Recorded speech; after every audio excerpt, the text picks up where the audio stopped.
अध्याय 31 तनाव प्रेरित शिक्षा। वे दोपहर तक किसी तरह सुचारू रूप से पढ़ाई करते रहे, जब वे दोनों और अधिक शोध करने के लिए बहुत भूखे हो गए और वे जल्दी ही रात्रि भोजन के लिए नीचे चले गए।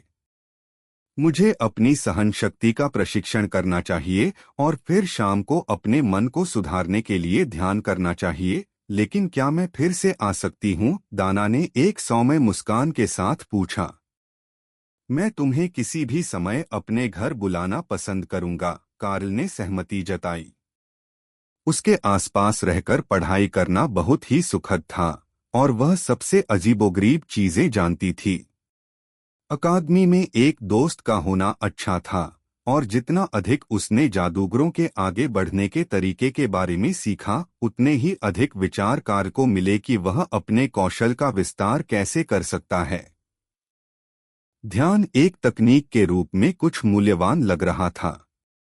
ट्रेन की गाड़ी में क्रिस्टल बॉल ने कहा कि वह उसके जानवर के स्थान को देख सकती है, इसलिए उसके और उसे सुधारने की विधि के बीच कुछ संबंध होना चाहिए।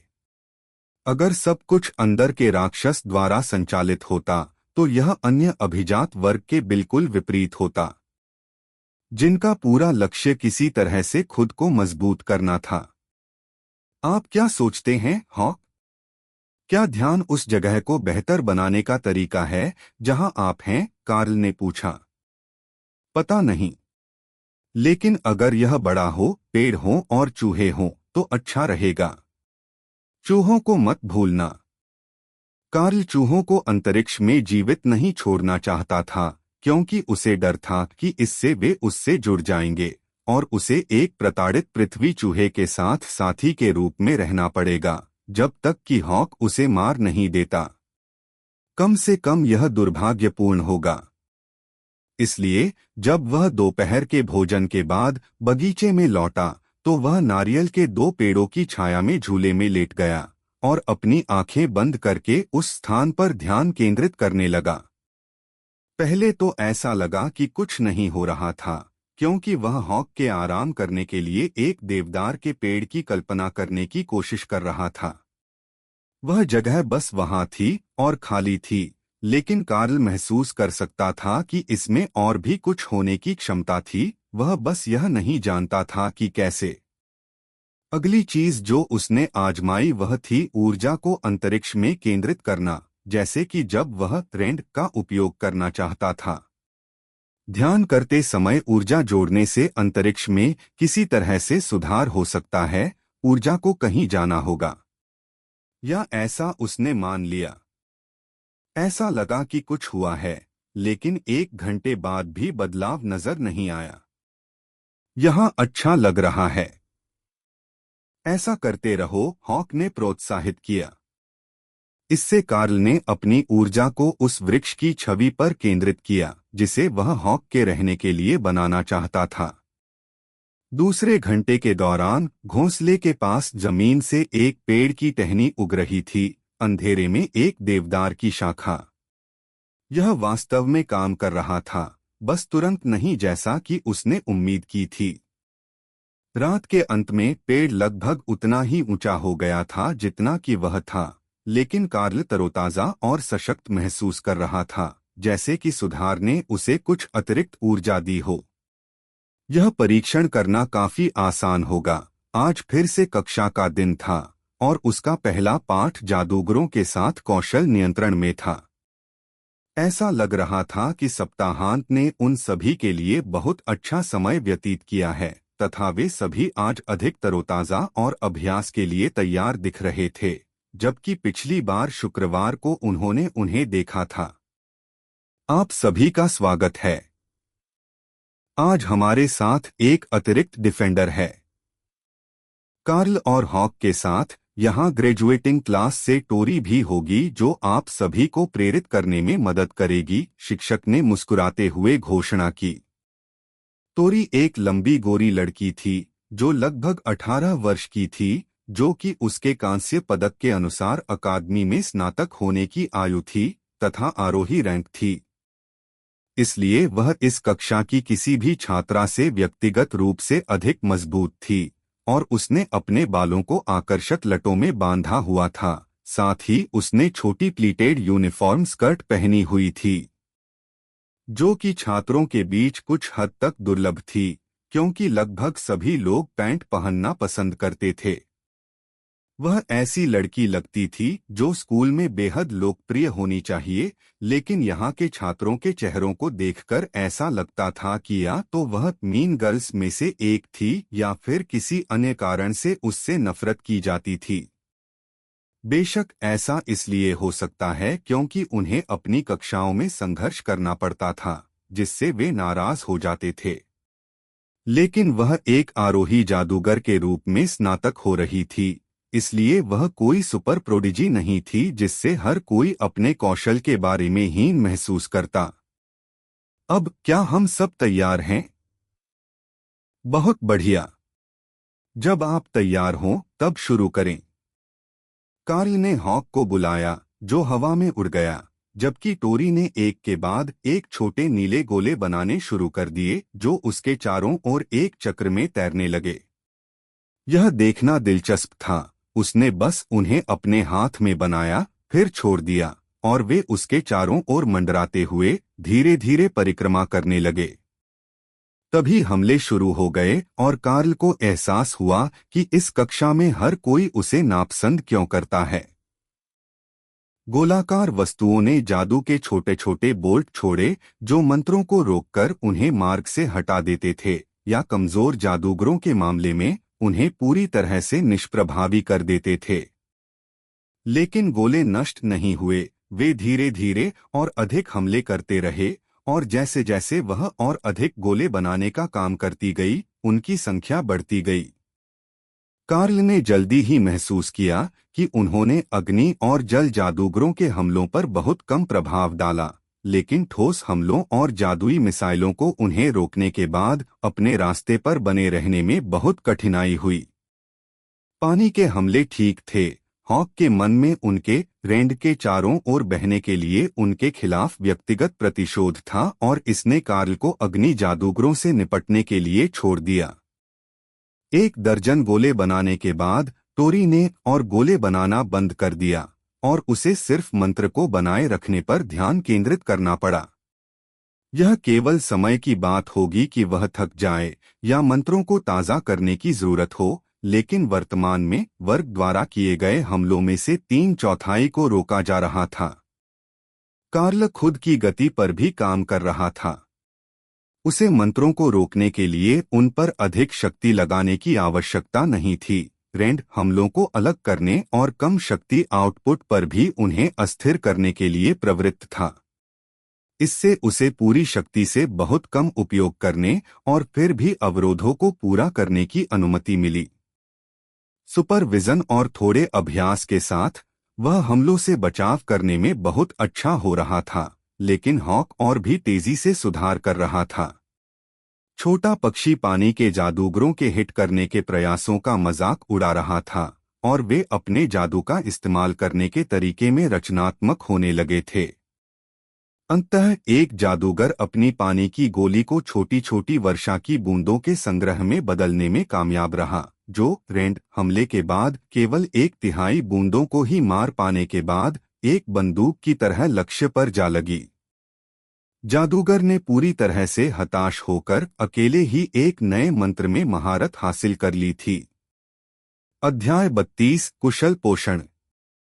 दोपहर के भोजन के बाद युद्ध प्रशिक्षण था, जो दोपहर के कौशल प्रशिक्षण के मानसिक अभ्यास के विपरीत शारीरिक रूप से थका देने वाला था। कार्ल को यकीन था कि अगर वे इसे ज्यादा समय तक जारी रखेंगे तो वह कुछ हफ्तों के अंदर पूरी तरह से थक जाएंगे और सिर्फ ऑटो पायलट पर काम करना चाहेंगे, लेकिन सार्जेंट रीटा को ज्यादा चिंता नहीं थी। क्या पूरे दिन इतनी ऊंची एड़ी वाली चप्पलें थोड़ी ज्यादा नहीं हैं? अभी तो 2 के बस 4 बजे हैं और मुझे दर्द हो रहा है कि मैं मुश्किल से हिल पा रही हूँ। दिन भर की ट्रेनिंग खत्म होने के बाद उन्होंने शिकायत की। सौभाग्य से आपके शरीर के अनुकूल होने तक आपकी स्क्रीनिंग में आपको तरोताजा बनाए रखने में मदद मिलेगी। कुछ चरण और यह आपके लिए पूरी तरह से स्वाभाविक हो जाएगा, रीता ने जोर देकर कहा। क्या यह इसी तरह काम करता है? सार्जेंट ने भारी भरकम याचिका दायर की और कार्ल मदद के लिए खड़े हो गए। यह बिल्कुल ऐसे ही काम करता है और धीरे धीरे आप पहले कुछ हफ्तों में खुद को आगे बढ़ाएंगे, उतनी ही तेजी से आप ट्रेनिंग स्केड्यूल के हिसाब से ढल जाएंगे। लंबे समय के फायदे के लिए बस समय का आनंद लें। कार्ल ने बहुत कहा। वह वास्तव में उसे गलत साबित नहीं कर सका, लेकिन उसे संदेह था कि जैसे जैसे वह मजबूत होता जाएगा, प्रशिक्षण कठिन होता जाएगा, इसलिए वह वास्तव में प्रशिक्षण स्तर के अनुकूल कभी नहीं हो पाता। ठीक है, मैं ध्यान कर रहा हूँ और फिर कुछ खाना खा रहा हूँ। ऐसा लगता है कि इससे हॉक के मानसिक संतुलन को बेहतर बनाने में मदद मिलेगी। कार्ल ने अनिच्छा से समन्वित आधारभूत भूमिका निभाई। सार्जेंट ने उसके साथ और बहस नहीं की, उसने बस अपना नोटपैड और उसके अभ्यास के बारे में अपनी टिप्पणियां लिखीं और ध्यान से मदद की बैठक की टिप्पणी की। कार्ल को पता चला कि अब यह उसकी विशिष्टता में शामिल हो जाएगा क्योंकि उसे पता चल गया था, लेकिन यह सबसे अच्छा था क्योंकि उसे अपने रहने की जगह में विंडस्ट्रोइक हॉक को खुश रखने की आवश्यकता थी। इसकी तुलना में विकास का अतिरिक्त प्रभाव केवल एक ही बढ़ावा था, क्योंकि जब भी बास को किसी चीज की आवश्यकता होती थी या वह कुछ चाहता था तो वह अपने मन में बहुत चिंतित होता था, इसलिए उसे अपने मानसिक स्वास्थ्य के लिए एक आपदा बनानी होती थी। आज कैफेटेरिया का खाना थोड़ा अलग लग रहा था। उसने साइड कीक के साथ पावरफुल स्पेशल ऑर्डर दिया था, लेकिन खाने का स्वाद उससे थोड़ा अलग था और ऊर्जा की मात्रा निश्चित रूप से ज्यादा थी। कुछ ही निवाले खाने के बाद कार्ल को ऐसा लग रहा था जैसे किसी ने उन्हें बिजली का झटका दे दिया हो और उनके शरीर में ऊर्जा भर रही हो। खाना खत्म कर लिया गया और कुछ ऊर्जा खर्च करने के लिए जॉगिंग की जा रही थी, लेकिन ऐसा लगा कि ध्यान खींचना और इस ऊर्जा का उपयोग करना बाज उसकी शक्ति और विकास का मुख्य स्रोत था, इसलिए अधिक से अधिक वह जानवर को बढ़ने में मदद कर सकती थी। स्नातक तक वह सबसे बेहतर होती थी। लेकिन कार्ल को यह बात समझ में आई कि क्यों कुछ वर्ग कभी आगे नहीं बढ़ता या अपने कौशल को कैप्चर भी नहीं कर पाता। यदि उसने अंडा नहीं उठाया और अनुकूलता नहीं पाई, तो क्या उसे कभी यह अनुमान लगा कि राक्षसों को पालन करना ही उत्तर है? शायद नहीं। यदि आप ऐसा करने का प्रयास करते हैं तो आपको मूर्ख होना पड़ेगा और अकादमी निश्चित रूप से उसे जीवित राक्षस को छूने का अवसर नहीं देती, केवल इस संभावना पर कि यह उपाय काम कर गया और वह मारा नहीं गया। एक बार जब वे झूले पर बैठ गए, जो उनका पसंदीदा ध्यान स्थल था, और उन्होंने हॉक के उन्नयन के लिए अपने शरीर की अतिरिक्त ऊर्जा को केंद्रित करना शुरू किया, तो उन्होंने पाया कि अतिरिक्त ऊर्जा बहुत जल्दी स्थानांतरित हो गई और केवल 1 घंटे में ही उन्हें फिर से भूख लगने लगी। वह हमेशा की तरह ध्यान कर सकता था, लेकिन उस मानसिक स्थान में पेड़ तेजी से बढ़ रहा था और अब उसके चारों ओर घास के कुछ पत्ते थे। अगर वह बस ऊर्जा को बढ़ाता रहा तो वह शायद अब पहले से कहीं बेहतर कर सकता था। क्या बदला था यह स्पष्ट नहीं था, लेकिन वह रसोई के कर्मचारियों से पूछ सकता था कि क्या मेनू बदल गया है। यह सिर्फ एक अलग राक्षस का मांस हो सकता है जो उसके लिए अधिक अनुकूल था। अगर इतना ही काफी था तो वह हर समय इसका अनुरोध कर सकता था। जब वह भारी भोजन करके इतनी जल्दी वापस लौटा तो रसोई कर्मचारी ने उसे अजीब नजरों से देखा और कार्ल ने माफी मांगते हुए कंधे उचका दिए। ऐसा लगता है कि सप्ताहांत में मेरी क्षमताओं में जो सुधार हुआ है, उसके बाद मुझे कुछ और करना है। 1 घंटे का अभ्यास भी मुझे भूखा कर देता है, इसलिए मुझे उम्मीद है कि अगर मैं खाने का सामान इकट्ठा कर लूं तो आपको कोई आपत्ति नहीं होगी, कार्ल ने प्लेटें भरना शुरू करते हुए बताया। बस मुझे बताइए कि आपको क्या चाहिए और मैं उसे सर्विस लिफ्ट से ऊपर ले आऊंगी, बुजुर्ग महिला ने मुस्कुराते हुए उसे बताया। क्या आपने पास्ता स्पेशल की रेसिपी बदल दी है? यह मुझे याद से अलग लग रही है, उसने जवाब दिया। नहीं, पिछले सप्ताह की तरह ही सामग्री का बैच, हमें उस व्यंजन के लिए कुछ भी नहीं मिला। क्या आप कुछ चयन आजमाना चाहते हैं और देखना चाहते हैं कि आपके लिए क्या काम करता है? मुझे पता है कि कुछ वर्गों को प्रशिक्षण के दौरान नई चीजों का स्वाद मिलता है। बरसरकर्स को विशेष रूप से अतिरिक्त मसालेदार भोजन पसंद है, और वे जितने अधिक शक्तिशाली होते हैं उतना ही अधिक मसालेदार भोजन चाहते हैं। यह एक बढ़िया विचार है। अगर आप मुझे शुरू करने के लिए प्रत्येक विशेष चीज का थोड़ा थोड़ा हिस्सा दे सकें तो मैं उनमें से सबसे अच्छा चुन लूंगा, कार्ल ने सहमति जताई। उसने प्लेट में थोड़ा थोड़ा करके सब कुछ भरना शुरू कर दिया और कार्ल उसे वापस खाली टेबल पर ले गया, जहां उसने एक एक करके सब कुछ खाना शुरू कर दिया। इसका असर पास्ता जैसा ही था। उसका शरीर पहले की तुलना में भोजन से बहुत ज्यादा ऊर्जा सोख रहा था, और यह अतिरिक्त ऊर्जा हॉक के आसपास के वातावरण में प्रवाहित होने के लिए जमा हो रही थी। कार्ल ने कैफेटेरिया की महिला को देखकर मुस्कुराया और अपनी खाली प्लेट लौटा दी। मुझे लगता है कि पास्ता और मीटलोफ दिन के दो सबसे अच्छे व्यंजन हैं, लेकिन मेरे शरीर में जो भी बदलाव आया है वे सभी मेरी प्रशिक्षण क्षमता के लिए बेहतर हैं। शाम के लिए आपको कितने की जरूरत है? उसने काउंटर पर प्लेटें सजाते हुए पूछा। रात के लिए दो काफी होंगे। मैं सुबह जल्दी आ जाऊंगा ताकि मैं भारी नाश्ता भी कर सकूं। अध्याय 33 भारी भोजन। खाना कमरे के बाहर कार्ल के आने के समय ही आया, एक छोटी गाड़ी में जिसे स्टाफ के एक सदस्य ने धकेला था। उन्होंने भरी हुई प्लेटों को पन्नी से ढक दिया था ताकि गर्मी अंदर रहे। लेकिन कार्ल को इसकी गंध आ रही थी जो हॉल में उसका पीछा कर रही थी, और हॉक को ज्यादा खाना मिलने और अपने रहने की स्थिति में सुधार के विचार से बहुत खुशी हो रही थी। इसके लिए धन्यवाद। मैं सुबह सब कुछ लौटा दूंगा, कार्ल ने रसोई कर्मचारी को बताया। बस आप अपने बर्तनों के साथ गाड़ी को हॉल में रख दीजिए, और जब हम हॉल साफ कर लेंगे तो हम उसे उठा लेंगे, कर्मचारी ने समझाया। फिर वह वापस लिफ्ट में चली गई और कार्ल ने सब कुछ अंदर ले लिया ताकि वह खाने और ध्यान पर ध्यान केंद्रित कर सके। भोजन स्वादिष्ट महक रहा था, और यहाँ तक कि पहली सर्विंग भी, जिसने उसके शरीर को जलाने लायक ऊर्जा से भर दिया था, वास्तव में भूख मिटाने के लिए पर्याप्त नहीं थी। एक बार जब वह बिस्तर के बीच में एक आरामदायक ध्यान की स्थिति में बैठ गया तो कार्ल ने टेमिंग स्पेस में सुधार पर ध्यान केंद्रित करना शुरू कर दिया। अतिरिक्त ऊर्जा उससे मुक्त रूप से अंतरिक्ष में प्रवाहित हो रही थी, जिसके कारण पेड़ बढ़ रहा था और उसके नीचे घास का टुकड़ा धीरे धीरे लेकिन लगातार फैल रहा था।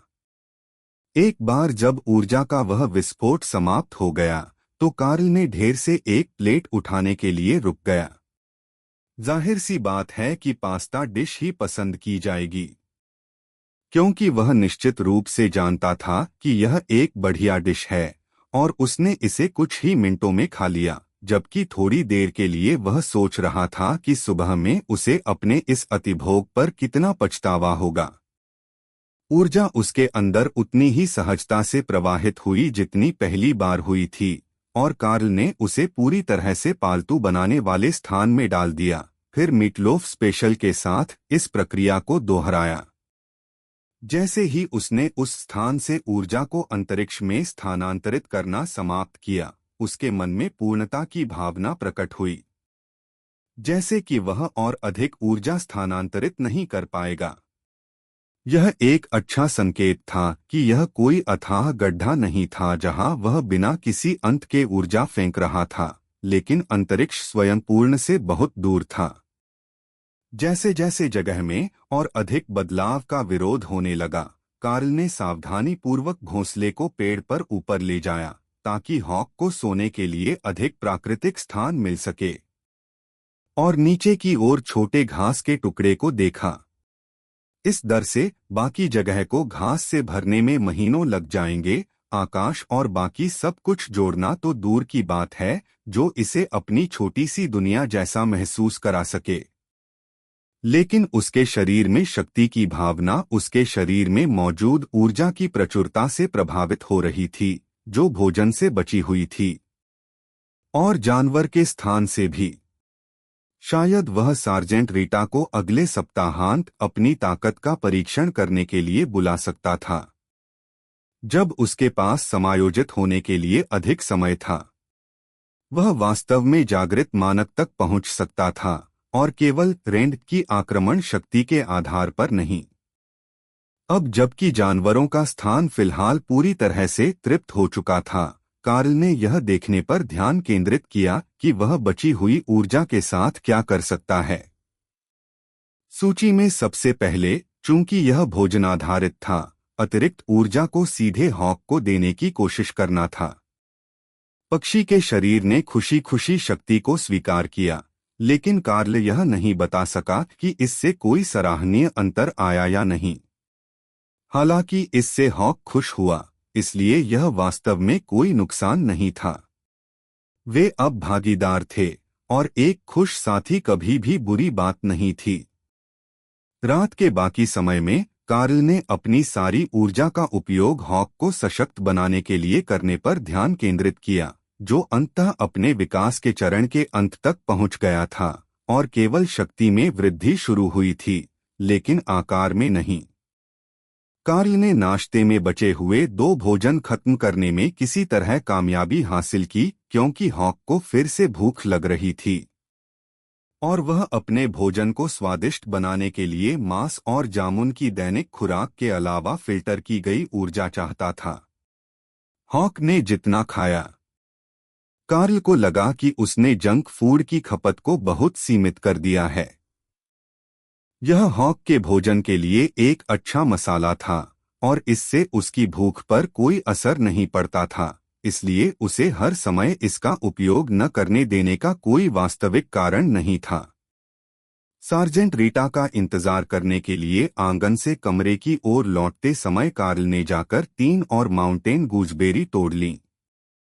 अब जब तुम पूरी तरह से बड़े हो गए हो, तो तुम और जामुन खा सकते हो।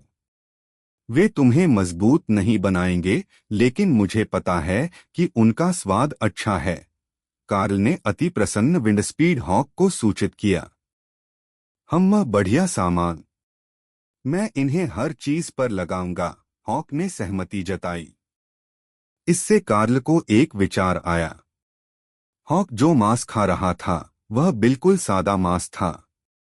आम तौर पर उसकी मां द्वारा खरीदे गए डिस्काउंट कट्स को रात भर सॉस में भिगोया जाता था। अगर वह आमवलों को पानी के कटोरे में निचोड़ता और उनके साथ मांस भी डाल देता, तो यह सब कुछ कोट कर देता, ठीक वैसे ही जैसे हॉक चाहता था, बिना जामुन खत्म किए। वह आज रात को इसकी व्यवस्था कर देगा, ताकि हॉक का भोजन कल के लिए तैयार हो जाए।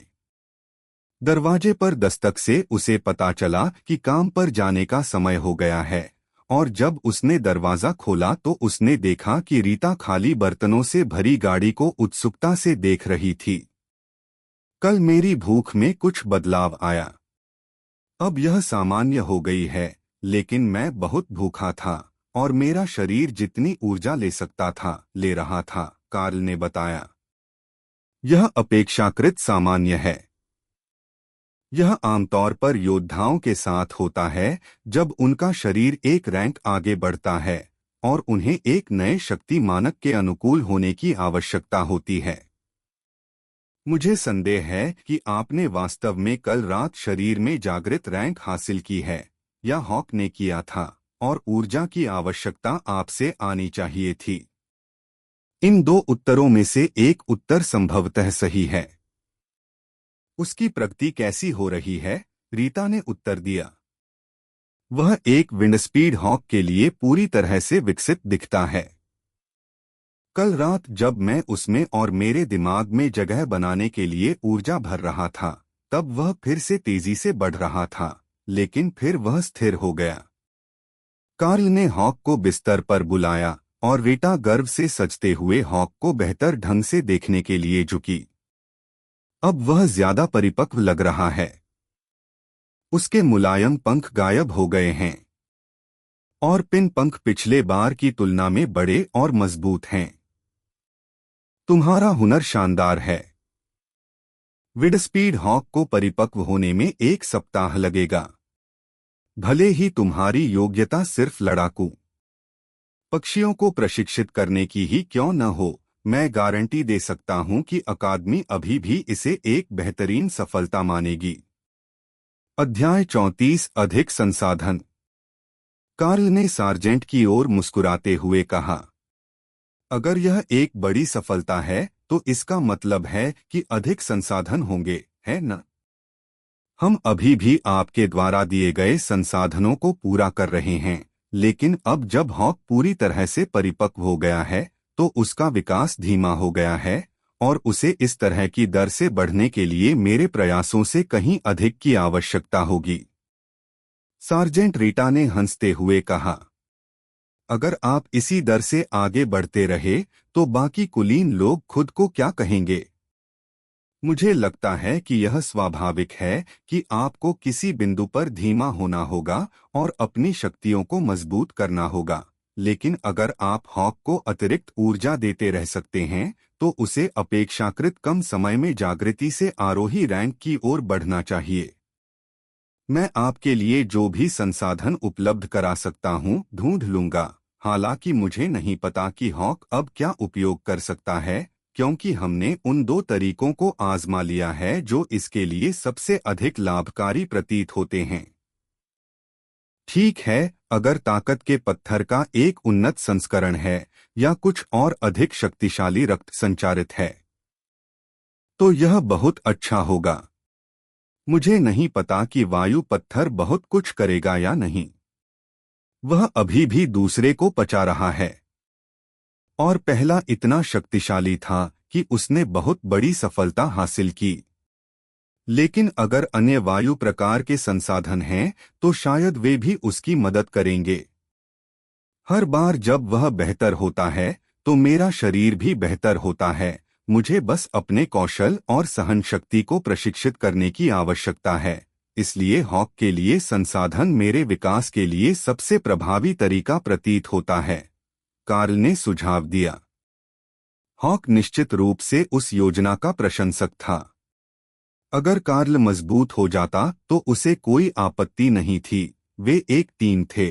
लेकिन अगर योजना उसे सबसे शक्तिशाली विंडस्पीड हॉक बनाने की थी तो यह निश्चित रूप से एक अच्छा विचार था। उनका अगला पड़ाव उनके सामान्य प्रशिक्षण मैदान पर वापस था और हॉक अपने नए कौशल के साथ वर्ग के जादूगरों को दिखाने में सक्षम होने के लिए उत्सुक था। अब जब वह पूरी तरह से बड़ा हो गया था और उसकी शक्ति बेहतर हो रही थी तो वह लक्ष्यों की रक्षा के लिए कई और शॉट्स को रोक सकता था। कार्ल समझ सकता था कि यह वास्तव में लक्ष्य के बारे में नहीं था, यह हॉक के अपने कौशल को दिखाने और जादूगरों से प्रशंसा या शाप पाने के बारे में था। हॉक के दिमाग में दोनों ही बातें ठीक थीं, जब तक वे उसकी ताकत को पहचान रहे थे। हॉक के दिमाग में यह सबसे महत्वपूर्ण हिस्सा था जो उन्हें याद दिलाता था कि वह यहाँ शिकारी था और सभी चूहे उसके थे। मैं कसम खाता हूं कि हॉक हम पर हमला कर रहा है। यह दिन प्रतिदिन बेहतर होता जा रहा है, बस हमें यह याद दिलाने के लिए कि हम इसके नीचे हैं। जादूगरों में से एक ने कक्षा के अंत में पसीने से लथपथ और थका हुआ घोषणा की, यह एक विंडस्पीड हॉक है। क्या आपको सचमुच लगता है कि इसमें जादूगरों के प्रति कोई जन्मजात द्वेष है? दूसरों में से एक ने उपहास किया। सभी लोग जल जादूगरों की ओर देखने लगे, जिनके तरल आक्रमणों से पक्षी विशेष रूप से पागल हो गया था, और फिर प्रश्नकर्ता की ओर देखने लगे। मेरा मतलब सामान्य तौर पर है। यह बहुत स्पष्ट है कि हॉक को पानी के हमलों से नफरत है। लेकिन मुझे संदेह है कि वह सामान्य तौर पर जादूगरों से नफरत करता है। कार्ल मुस्कुराया। काश वे जानते कि हॉक वास्तव में खुद को मनुष्यों से बेहतर समझता था, जो उड़ नहीं सकते थे, मुश्किल से देख सकते थे और अपने भोजन का शिकार भी नहीं कर सकते थे। यह तथ्य कि हॉक खुद अपना भोजन खुद नहीं खोजता था, उसके दिमाग में विलासितापूर्ण जीवन जीने का मामला था, इसलिए यह बात मायने नहीं रखती थी। कम से कम उसके लिए तो यह मायने नहीं रखती थी। आराम करने के बजाय हॉक ने दोपहर के समय आकाश में चक्कर लगाने का फैसला किया। जबकि कार्ल अपने मार्शल आर्ट कौशल का प्रशिक्षण ले रहा था, उसकी बड़ी उम्मीद थी कि उसे आखिरकार कुछ ऐसा मिल जाएगा जिसका इस अकादमी में शिकार किया जा सके। दुर्भाग्य से वहां कोई कृंतक, कोई कीट, मैदान के आसपास घूमने वाला कुछ भी नहीं था। जादूगरों ने अकादमी पर जो जादूटोना किया था तथा शक्तियों के निरंतर प्रयोग ने बहुत पहले ही अकादमी से सब कुछ डराकर दूर कर दिया था तथा उसे भोजन की तलाश में मैदान के आसपास के खेतों में जाने की अनुमति नहीं थी। कार्ल के शब्द थे, जहां मैं तुम्हें देख सकूं, वहां रहो, और यह दीवार के दूर के खेतों तक नहीं फैला था। अगर कार्ल ने उसे वहां रहने के लिए कहा होता जहां दूसरे लोग उसे देख सकें, तो हॉक शायद हार मान लेता और वापस अंदर जाकर आराम करता। लेकिन शिकार तो वैसा नहीं हुआ जैसा उसने उम्मीद की थी, लेकिन हॉक को कुछ अच्छी चीजें जरूर मिली। शक्ति प्रशिक्षण मैदान के किनारे एक सुंदर पेड़ था, जहां वह छाया में अपने पंखों को आराम दे सकता था। एक इमारत पर एक नक्काशी थी जो लगभग उसकी तरह दिखती थी। एक बूढ़ी औरत थी जो उसकी तस्वीरें लेती रहती थी, और अंत में ट्रक डॉक पर आ गया। एक बार जब वह समझ गया कि ये चीजें कैसे काम करती हैं, तो उसे बहुत मजा आएगा। आसमान से भी वह बता सकता था कि डॉक के पीछे की इमारतें अच्छी चीजों से भरी हुई हैं। कार्ल ने ज्यादातर हॉक के कारनामों को नजरअंदाज किया और कभी कभार ही उसे याद दिलाया कि वह किसी के लिए परेशानी न पैदा करे या अजनबियों से खाना न ले। हर कोई नहीं जानता कि वह कार्ल का हॉक था, इसलिए कुछ लोग उसे जहर देने या उस पर हमला करने की कोशिश कर सकते थे, जैसे कि वह कोई जंगली राक्षस हो। सार्जेंट रीटा के पास उनके अध्ययन के लिए जानकारी से भरी एक और पुस्तक थी, इस बार मॉन्स्टर बायोलॉजी पर, इस उम्मीद में कि उन्हें कुछ ऐसा मिल जाएगा जो हॉक को तीव्र गति से बढ़ने में मदद कर सकता है। हर एलीट मशहूर, शक्तिशाली या दोनों बनना चाहता था। यहाँ प्रशिक्षण व्यवस्था का पूरा उद्देश्य यही था।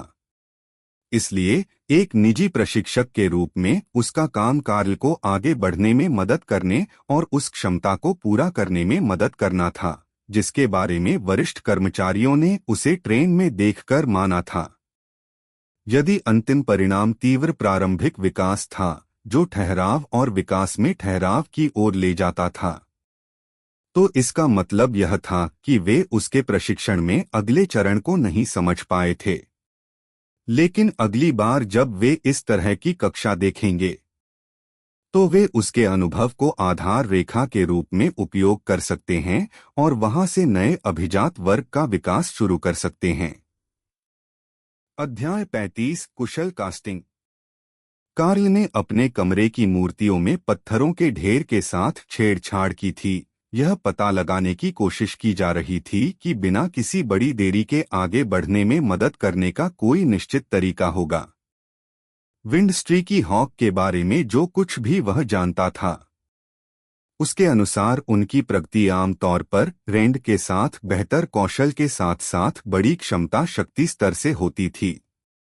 मन से अंतिम राक्षस रक्त को दूसरे भाग में मदद करनी चाहिए, और वे दैनिक प्रशिक्षण कर रहे थे, जिसे करने के लिए किसी भी जंगली हॉक के पास कभी भी कोई कारण नहीं होगा।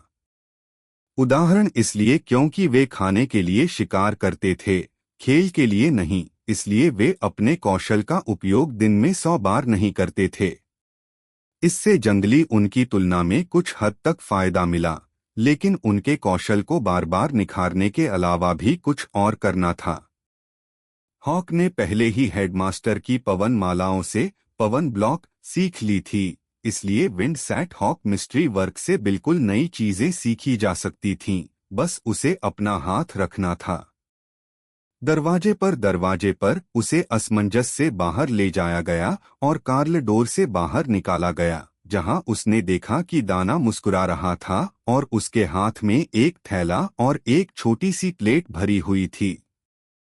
मैं हॉक के लिए एक उपहार लाया हूँ। किसी ने मुझे बताया कि ये उनके घर के पास पास में हैं और हॉक को ये बहुत पसंद हैं, इसलिए मैंने रसोई से एक रिक्शे को कहा। उन्होंने अपना नामकरण किया। इससे हॉक का ध्यान आकर्षित हुआ और वह दूसरे कमरे से फ्लॉकर को अपने कंधे पर लेकर आ गया और प्लेट की जांच करने लगा। यह एक छोटा सा जानवर था जिसका काल प्रभावन किया गया था, लेकिन वह पूरी तरह से कच्चा और अक्षत था, लेकिन वाइंड स्टार्क हॉक के लिए उसका गंध दिव्य था। यह एक आयरन जॉ मोल है। वे खेत के कीट हैं क्योंकि वे अपने घोंसलों के बड़े बड़े टुकड़े खोदते हैं। उनके जबड़े में बहुत ताकत है, जैसा कि आप उम्मीद करेंगे, लेकिन बस इतना ही। दुर्भाग्य से वे अकादमी के बाहर के आवास में रहने वाले पृथ्वी के सबसे गहरे से भी गहरे हैं और उनके पास दूर से हमला करने की वास्तव में भी शक्ति नहीं है। थ्री बैक आंगन में चले गए और दाना ने प्लेट मेडल पर रख दी, जहां हॉक ने तुरंत उस पर आक्रमण कर दिया। अपने मशहूर हस्तियों का ध्यान आकर्षित करें। मैं नहीं चाहता कि प्रमुख प्रतिमाओं पर खून के छींटे पड़े, कार्ल ने उसे याद किया। सहायक जवाब में बाज ने प्लेट को मेटल के टुकड़े टुकड़े कर दिया। आज आप क्या काम कर रहे हैं? कार्ल ने पूछा, जब दाना ने प्रतिपक्षी की एक जोड़ी की झलक दिखाई, लेकिन कोई संदर्भ पाठ नहीं दिया। वह मन नियंत्रण शिक्षक के मैं अभी भी हर मंत्र के लिए बहुत अधिक उपयोग करता हूं, और यही अक्षमता है क्योंकि मेरे लिए कई मंत्र और मैरिंग चैनल गति में परेशानी हो रही है। अभी के लिए उन्होंने मुझे केवल जादू मंत्र और कोहरे पर ध्यान केंद्रित करने और अभी तक अपने मंत्रों के संग्रह का विस्तार न करने के लिए कहा है, अन्यथा मैं नए मंत्रों में बुरे मंत्रों को शामिल कर लूंगा। इसलिए मैं अपनी साबिक को यथाशीघ्र उत्सुकता से चाहता हूं, दाना ने बताया। हॉक ने दिलचस्पी से ऊपर देखा। ऐसा लग रहा था कि यह विषय उसके लिए भी उपयोगी होगा। वह इस तरह से ज्यादा पानी की गेंदों को मार सकता था और जादूगरों को चिढ़ा सकता था। जादूगरों को चिढ़ाना हॉक की अपेक्षा से कहीं ज्यादा मजेदार था, खासकर तब जब उन्हें सीधे उस पर हमला करने की अनुमति नहीं थी। यह अच्छी सलाह लगती है। अब जब हॉक पूरी तरह विकसित हो रहा है, तो मुझे उसकी प्रगति जारी रखने का कोई रास्ता ढूंढना होगा। यह सब अच्छा भोजन और कुछ विशेष चीजें जो उन्हें हॉक्स के लिए उपयुक्त लगीं, ने उसे रिकॉर्ड समय में पूर्ण विकसित बना दिया है, लेकिन वह जल्द ही अपनी प्राकृतिक अड़चन में फंस जाएगा और फिर यह प्रशिक्षण पर निर्भर करेगा कि क्या हम पहले सेमेस्टर के खत्म होने से पहले जागृत से आरोही तक छलांग लगा सकते हैं। जब तक हॉक ने खाना खत्म नहीं कर लिया, वे कुछ मिनट तक चुपचाप अध्ययन करते रहे और फिर पक्षी उड़कर पेड़ों पर चढ़ गया और उनके लिए एक नाशपाती ले आया जो पूरी तरह से पका हुआ था। कार्ल को गाइडबुक से यह याद आया। माना जाता है कि यह शरीर को तरोताजा करने और तनाव दूर करने में मदद करता है। जादुई पौधों का एक सामान्य प्रभाव, लेकिन अध्ययन करते समय उपयोगी होता है। कार्ल ने उसे पतले टुकड़ों में काटा और हॉक ने एक छोटा सा टुकड़ा खाया, फिर अपने पंख फड़फड़ाए और दूर चला गया। नाशपाती की खुशबू बहुत अच्छी थी, लेकिन यह बहुत मीठी थी। हॉक को बिल्कुल भी पसंद नहीं थी। मनुष्य इसे खा सकते थे। कार्ल ने हॉक की निराश नजर पर हंसते हुए नाशपाती को टुकड़ों में काट दिया ताकि वे उसे खा सकें। फिर हॉक टेबल के पार चला गया और सीधे दाना के नोटपैड पर चला गया। तुम क्या कर रहे हो छोटे आदमी? क्या हमने तुम्हें बहुत अनदेखा कर दिया है? उसने पूछा और उसके सिर को धीरे से सहलाया। हॉक ने ध्यान आकर्षित करने के लिए अपनी कमर कस ली, फिर खुद को हिलाया और ध्यान केंद्रित किया। उसने एक पंजा उठाया और अपने सामने एक ब्लेड बनाया, फिर तीव्रता को लगभग 0 तक कम कर दिया, फिर उसे फिर से ऊपर लाया, फिर नीचे तब तक किया जब तक वह लगभग अदृश्य नहीं हो गया। उसे बर्बादी के बारे में बताओ, हॉक ने पूछा। वह चाहता है कि आप यह समझें कि आप जितना ज्यादा खुद को आगे बढ़ाएंगे उतना ज्यादा मैना बर्बाद करेंगे। अपने मैजिक मिसाइलों के साथ वह जो कर रहा है उसे आजमाएं और मुझे लगता है कि आप देखेंगे। इसे अपनी जगह पर रखें और इसकी शक्ति को कम करते रहें। मैना की लागत तेजी से कम होती है, कार्ल ने समझाया। दाना ने संदेहपूर्ण तरीके से देखा, लेकिन उसने वही किया जो उसने कहा था। पहले कुछ मिसाइलें अकादमी के मैदान में लगभग फायर हो गईं, क्योंकि उसने पहले कभी उन्हें जगह पर रखने की कोशिश नहीं की थी। लेकिन कुछ मिनटों के बाद वह उन्हें पकड़ सकती थी और जहां चाहती थी वहां ले जा सकती थी, क्योंकि उसने धीरे धीरे डिफ़ॉल्ट पूर्ण सक्रियण से बिजली को कम करके बमुश्किल रोशनी की चमक तक कम कर दिया था। आपको ऐसा करने का कैसे पता चला? उसने पावर रेंज में हॉक की साइकिल चलाने की नकल करते हुए पूछा। यह हॉक के लिए सहज है और उसने मुझे सिखाया। विडस्पीड हॉक के तर्क के अनुसार आपको अपने शिकार को मारने के लिए पर्याप्त शक्ति के साथ शिकार करना चाहिए, ताकि आप जितनी ऊर्जा वापस पाएं उससे अधिक ऊर्जा बर्बाद न करें, कार्ल ने समझाया। तो बस यही है। यह एक बहुत बड़ी सफलता है। मैं देख सकता हूं कि मैं कहां गलत हो रहा था। मैं सहायक मंत्र सक्रियण क्रम पर ध्यान केंद्रित कर रहा था और उसे जाने दे रहा था। मुझे लगा कि मैं दिशा को नियंत्रित करके अच्छा कर रहा हूं, लेकिन मैं मन प्रवाह पर ध्यान केंद्रित करता हूं तो मैं इसके साथ बहुत कुछ कर सकता हूं। जादुई जादू से हम बहुत सी ऐसी बातें सीख सकते हैं जिनके बारे में हमने कभी सोचा भी नहीं होगा। शिक्षक के निर्देशों की विस्तृत जानकारी भी नहीं है और मैंने कभी किसी अन्य छात्र को अपने मंत्रों की शक्ति कम करते नहीं देखा। वे बस अपनी शक्ति दिखाते हैं और हर बार पूर्ण शक्ति से सब कुछ दिया जाता है, लेकिन जैसे जैसे वे होते हैं उनका नियंत्रण भी बेहतर होता है। कार्ल ने इस बारे में एक क्षण के लिए सोचा और अपना हिलाया सिरिया। नहीं, पुराने छात्रों ने शक्ति को नियंत्रित करना और विभाजन करना भी सीखा है। मुझे लगता है कि उन्होंने सोचा होगा कि नए जादूगरों के लिए यह बहुत मुश्किल होगा, लेकिन इससे जादू करना बहुत आसान होता है। वैसे भी आप इसे आधी शक्ति से कर सकते हैं। आपको पहले इसकी तुलना कम से कम 5 छात्रों को करने में सक्षम होना चाहिए। अध्याय 36 अभ्यास से सिद्धि मिलती है। दाना और हॉक ने शाम का बाकी समय अपने कौशल नियंत्रण का अभ्यास करने में बिताया, जबकि कार्ल ने विभिन्न जादुई पशु प्रजातियों के विकास चक्रों और शक्ति वृद्धि ट्रिगर्स के बारे में अधिक जानने पर ध्यान केंद्रित किया। ऐसे बहुत से कारण थे, लेकिन कार्ल को यकीन था कि अगर वह इस पर काम करता है तो वह ट्रिगर्स के लिए किसी तरह का पैटर्न ढूंढ सकता है।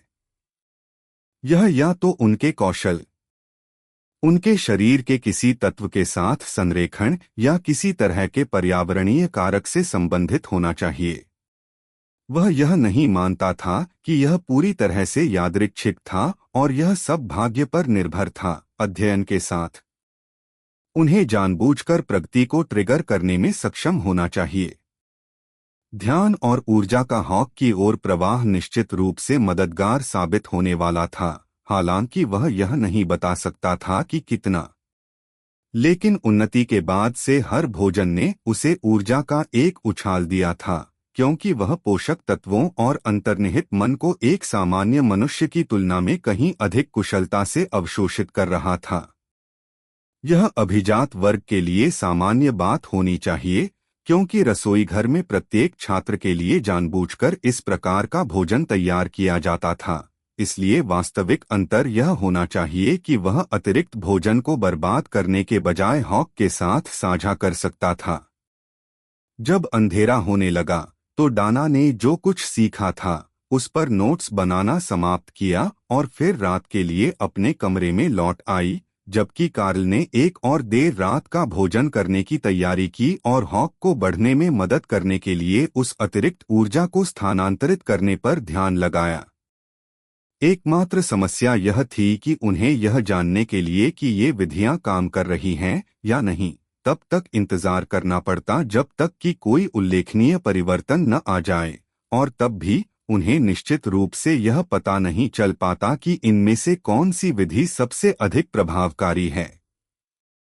कोई सटीक माप पद्धति नहीं थी। यही कारण था कि उन्होंने राक्षसों को उनकी शक्ति रैंकिंग के आधार पर श्रेणियों में वर्गीकृत कर दिया था, लेकिन इसका मतलब यह भी था कि उन रैंकिंग की सीमाओं के पास कुछ अनिश्चितता हो सकती थी, जब तक कि शरीर या शक्ति में कोई उल्लेखनीय परिवर्तन न हो।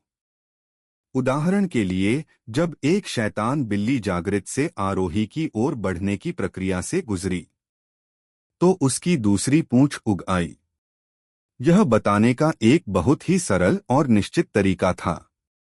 कई पक्षी जैसे जैसे अधिक शक्तिशाली होते गए, उनके पंखों पर एक विशिष्ट पैटर्न बनता गया, और अधिकांश स्तनधारियों का आकार अचानक वृद्धि के साथ बढ़ता गया। विडस्पीड हॉक्स को इनमें से ज्यादातर से नहीं गुजरना पड़ा। उन्होंने अपने पंजों को छोड़कर अपनी उपस्थिति बनाए रखी। एक बार जब विडस्पीड हॉक आरोही स्तर पर पहुंच जाता है, तो उसके पंजे गहरे काले रंग से पारदर्शी ओब्सीडियन में बदल जाते हैं, और पंजे की वह सामग्री समान कौशल सीखने वाले अभिजात वर्ग के लिए एक असाधारण संसाधन थी। इसे पीसकर राक्षस के रक्त के साथ उसी तरह मिलाया जा सकता है जैसे शक्ति के पत्थरों को मिलाया जाता है, और इसे पीने से कौशल की समझ बढ़ेगी। हाँ, उन्हें मेरे पंजे के टुकड़े खाने दो। वे जल्दी से वापस उगाते हैं। हॉक ने कार्ल के मन में हंसी उड़ाई। टूटे हुए पंजे के हिस्सों की तुलना मानव पैर के नाखून के टुकड़ों से की।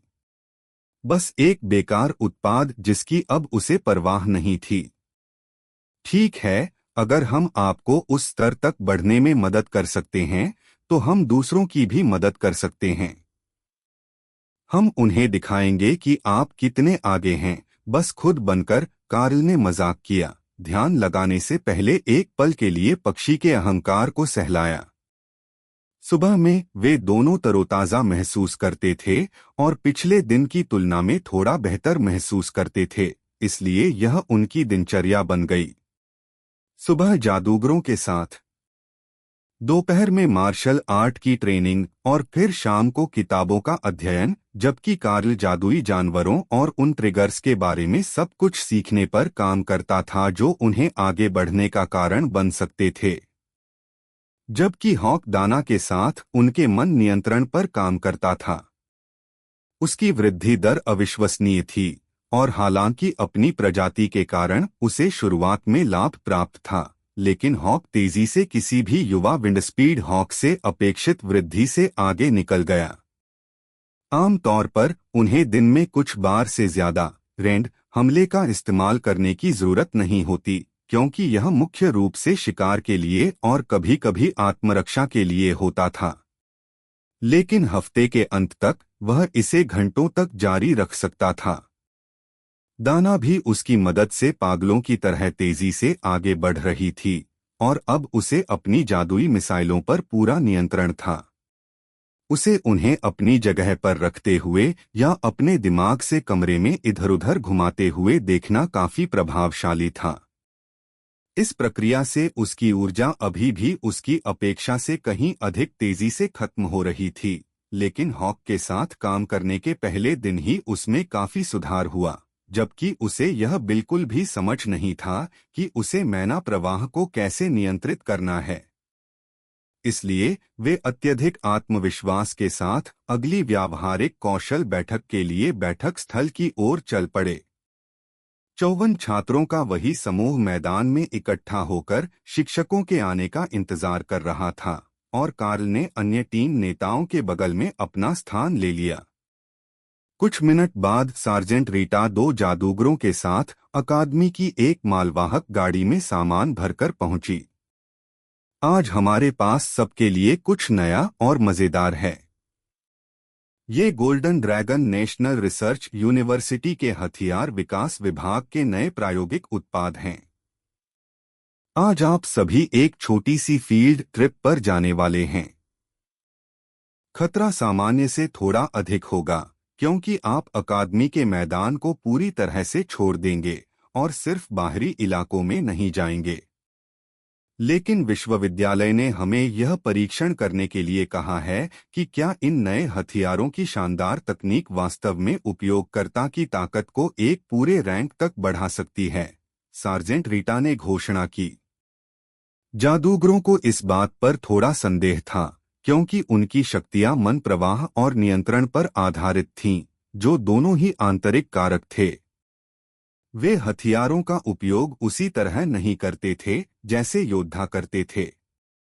अगर यह सिर्फ योद्धा वर्गों के लिए होता तो यह आम तौर पर अभिजात वर्ग के लिए एक बढ़िया सुरक्षा उपाय होता, लेकिन विशेष रूप से उनके लिए नहीं।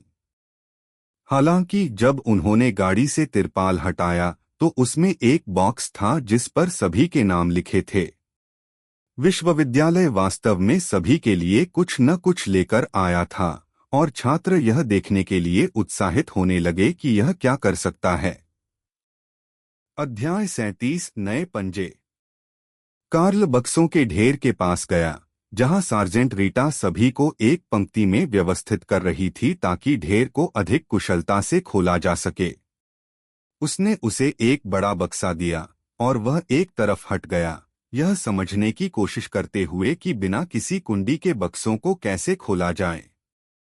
इसका उत्तर एक तरफ बीच में एक फिंगरप्रिंट स्कैनर था जो पेंट के नीचे छिपा हुआ था। शहर में पले-बढ़े छात्रों के लिए यह स्पष्ट था, लेकिन छोटे शहरों में उनके दैनिक जीवन में ऐसी उच्च तकनीक वाली सुरक्षा की कोई आवश्यकता नहीं थी। वे बस बक्से को बंद करके उसे सुरक्षित कहते थे। बक्से के अंदर नए दस्ताने थे जो कम से कम बाहरी रूप से तो उसके पास पहले से मौजूद दस्ताने जैसे ही थे, लेकिन वे प्रशिक्षण इकाइयों की तुलना में हल्के थे और उंगलियों के पंजे मिश्र धातु के बजाय किसी वास्तविक राक्षस के पंजे से बने हुए प्रतीत हो रहे थे। यह उनके रैंड हमले में किस तरह का अंतर लाने वाला था, यह एक रहस्य था, लेकिन हो सकता है कि उनके हाथ को लगभग कोहनी तक ढकने वाले साधारण काले धातु के ऊपरी दस्ताने के नीचे कुछ और छिपा हो जो मैना चैनलिंग में मदद करता हो या उनके कौशल के लिए किसी प्रकार के प्रवर्धक के रूप में काम करता हो। यह जानने का एकमात्र तरीका उनका परीक्षण करना था, इसलिए कार्ल भीड़ से दूर चले गए जहां योद्धा खुशी खुशी अपनी नई तलवारें लहराने लगे थे और उन्होंने उन्हें हवा में पंजे से हमला करने के लिए प्रेरित किया। शक्ति सक्रियण बहुत अधिक स्वाभाविक लगता है, तब भी जब वह इसे नंगे हाथों से कर रहा होता है। तलवार कौशल के विपरीत। कौशल के लिए गॉन्टलेट सख्ती से आवश्यक नहीं थे। उसके पास अपने नाखून थे जो काम कर सकते थे, लेकिन उसके हाथों पर इन नए गॉन्टलेट के साथ शक्ति राक्षस के पंजों में प्रवाहित होती हुई प्रतीत होती थी और वह अपने आप से प्रबंधित करने की तुलना में बहुत अधिक आसानी से आकार लेती थी। ऐसा महसूस नहीं हुआ कि यह सामान्य से अधिक शक्तिशाली था और उसने जो ऊर्जा लगाई वह समान थी, लेकिन उसकी रिकवरी सामान्य से अधिक तेज थी, जैसे कि हथियार ने उसकी खर्च की गई ऊर्जा में से कुछ उसे वापस कर दी हो। इन गॉन्टलेट्स के साथ कार्ल को यकीन था कि वह पूरी सुबह आसानी से लड़ सकता है और जादूगरों के साथ रक्षात्मक प्रशिक्षण के दौरान उसे ज्यादा ब्रेक नहीं लेने पड़ेंगे। यह निश्चित रूप से उसके सहपाठियों को पागल कर देगा कि उनके हमलों को रोकने के लिए इतने सारे कौशल आ रहे हैं। लेकिन वे किसी भी तरह बेहतर हो रहे थे, इसलिए यह उनके लिए अच्छा हो सकता है। सभी हथियार बांटने में कुछ ही मिनट लगे और जिस मैदान में वे इकट्ठे हुए थे वहां अराजकता फैल गई। चारों तरफ तलवारों के हमले और मंत्र उड़ रहे थे। एक तरफ एक बड़ा पत्थर का गोला खड़ा था और जमीन किसी के जादू से कांप रही थी। यह पागलपन था, लेकिन अध्यापकों ने तब तक इंतजार किया जब तक कि सभी छात्र शांत नहीं हो गए। उसके बाद ही उन्होंने कुछ कहा। ठीक है, सब शांत हो जाओ। तुम्हें पता है कि आगे क्या होने वाला है। लेकिन इस बार एक मोड़ है। इस सप्ताह हम तुम्हें जोड़ियों में बिठाएंगे। बैग में हर नंबर के दो दो पेपर हैं। एक पेपर उठाओ और आज के अभ्यास के लिए अपना साथी ढूंढो। आप सभी एक बड़े क्षेत्र में व्यक्तिगत रूप से काम करेंगे, इसलिए यदि कोई समस्या हो तो बैकअप की अपेक्षा न करें, सार्जेंट रीटा ने समझाया, जबकि दोनों जादूगर उनकी सरलता से अत्यधिक प्रसन्न दिखे। विश्वविद्यालय ने जादूगरों के लिए जो उपकरण बनाए थे वे प्रत्येक व्यक्ति के लिए अलग अलग थे, लेकिन अधिकतर वे क्रिस्टल और ट्यूबों से भरे एक छोटे आयताकार फ्रेम के रूप में थे, जिन्हें उपयोगकर्ता की बेल्ट से लटकाया जा सकता था।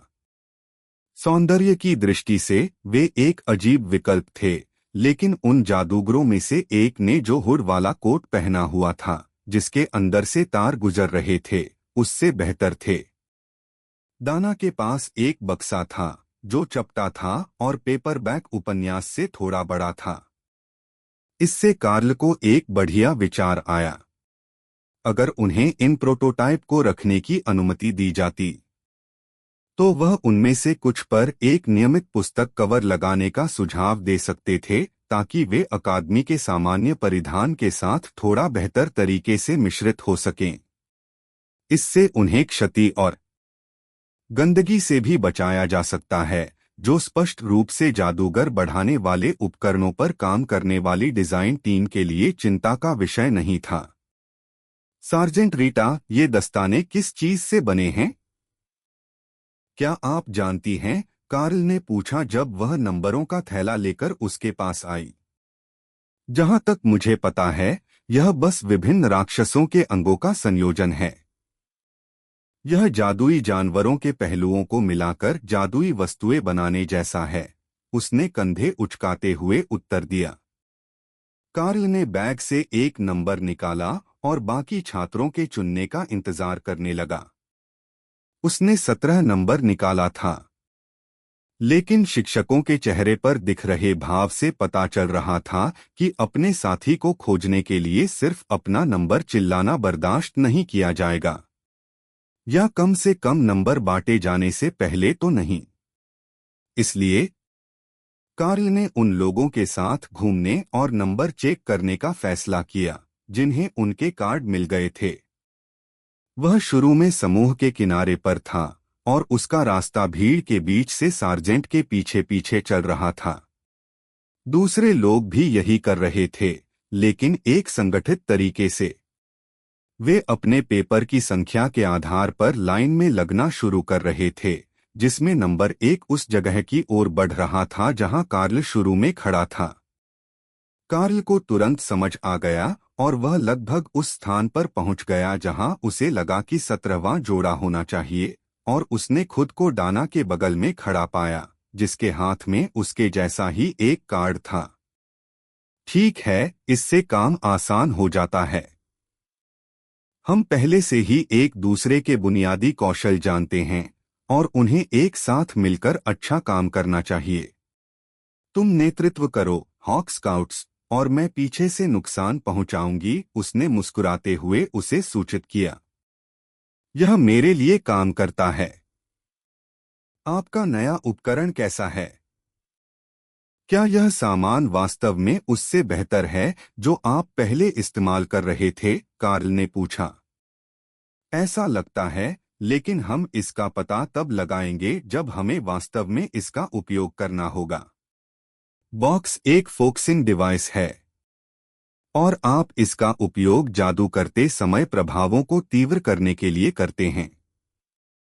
पहले तो इसे ठीक से उपयोग करना थोड़ा मुश्किल है, लेकिन थोड़े अभ्यास के साथ यह मेरी जादुई शक्ति को काफी हद तक बढ़ा देगा, दाना ने उत्तर दिया। अब हमें बस यह पता लगाना है कि हम इसका परीक्षण किस पर करने जा रहे हैं। अध्याय 38। क्या हम अब तक वहां पहुंचे हैं? एक बार जब सभी लोग व्यवस्थित हो गए तो जादूगरों ने समूह को कहीं ले जाने की तैयारी में फिर से जादू करना शुरू कर दिया। यह संस्करण कार्ल ने पहली बार देखा था, उससे कहीं अधिक जटिल लग रहा था और दोनों जादूगरों पर प्रयास स्पष्ट रूप से थका देने वाला था। इसका मतलब यह है कि वे अकादमी के बाहरी क्षेत्र से काफी आगे जा रहे थे, जो कि केवल बड़े शिक्षक के लिए ही एक सरल और सहज रास्ता था। लेकिन वे लक्ष्य स्थान पर उतनी ही आसानी से पहुंच गए जितनी पहली बार पहुंचे थे, और कार्ल ने खुद को एक खंडहर गोदाम में डाना के बगल में खड़ा पाया, जहां अभी भी सूखे सामान की बोरियां और धीरे धीरे रिसने वाला शहद भरा हुआ था, जिसने बड़ी संख्या में मधुमक्खियों को आकर्षित किया था। हमें उन्हें नाराज करने से पहले ही वहां से चले जाना चाहिए। मुझे आज मधुमक्खियों के डंक मारने का मन नहीं है, कार्ल फुसफुसाया जब दाना ने उनके आसपास के माहौल को देखा। हॉक बाहर निकलकर यह देखने के लिए उत्सुक था कि क्या हो रहा है, लेकिन जब तक उन्हें यह पता नहीं चल जाता कि वे किस स्तर के खतरे का सामना कर रहे हैं, कार्ल उसे बिना सोचे समझे ऊपर नहीं भेजना चाहता था। दाना ने दीवार में एक बड़े छेद की ओर इशारा किया जो मुख्य सड़क की ओर जाता प्रतीत हो रहा था, और दोनों ने आगे बढ़ना शुरू कर दिया तथा एक खंडहर गांव में पहुंच गए। यह अभी हुआ। मैं अभी भी ताज़ा खून और बारूद की गंध महसूस कर सकता हूं, कार्ल फुसफुसाया। बचपन में खदानों में मदद करने के कारण दोनों गंधें उसके लिए अप्रिय रूप से परिचित थीं, तथा हॉक की बदौलत अपनी उन्नत इंद्रियों के कारण वह उन्हें पहले से कहीं अधिक स्पष्टता से पहचान सकता था। क्या मतलब है तुम्हारा? दाना ने धीरे से उत्तर दिया। इस गांव पर पिछले 1-2 दिनों में हमला हुआ है। शायद इसीलिए हम यहाँ आए हैं, ताकि उन राक्षसों को खत्म करने में मदद कर सके जो यहाँ घुसने की कोशिश कर रहे हैं। मैं अब हॉक को भेजूंगा ताकि हमें पता चले कि हम किससे मुकाबला कर रहे हैं, और फिर हम कोई योजना बना सकें।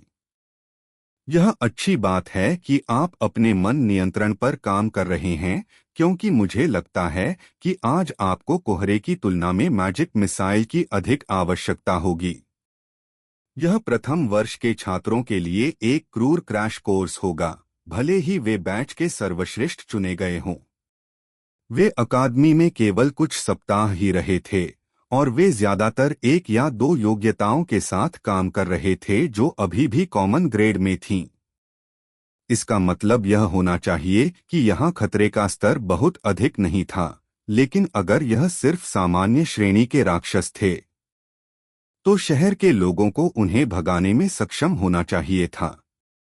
शायद प्रतिक्रिया जल्दी नहीं आई थी, और अभिजात वर्ग ने शक्तिशाली राक्षसों से बहुत देर से निपटा था, जिससे छात्रों को केवल खतरनाक स्थानीय वन्यजीवों को ही खत्म करना पड़ा। गुस्साए सुअर हैं। हम उन्हें मार रहे हैं, है न? तो फिर उन्हें खा लें, हॉक ने बताया। मुझे ठीक ठीक बताओ कि वे मेरे संबंध में कहाँ हैं और कितने हैं। मुझे यह भी जानना है कि उनमें से प्रत्येक कितना मजबूत है, या उनमें से कितने जागृत या उच्चतर हैं, कार्ल ने जवाब दिया, हॉक को प्रशिक्षित करते हुए कि वह स्काउटिंग रिपोर्ट को कैसे संरचित करना चाहता था। 9 सुअर, सभी घायल। एक में जागृत शक्ति है। इमारत से मेरी दिशा में 200 मीटर की दूरी पर। ओह, दक्षिण में और भी राक्षस हैं। अगर आप उस तरफ जाते हैं तो 6 गॉब्लिन हैं, कोई भी जागृत नहीं है। वे आलसी हैं, कैंप फायर बना रहे हैं। आप दिनचर्या जानते हैं, पहले काम करें और फिर खाएं। हमें गॉब्लिन के पास ले जाएं और अधिक राक्षसों पर नजर रखें। पुस्तक में कहा गया है कि गॉब्लिन बड़े समूहों में यात्रा करते हैं, इसलिए संभवतः उनके आसपास अधिक संख्या में होंगे, कार्ल ने उत्तर दिया।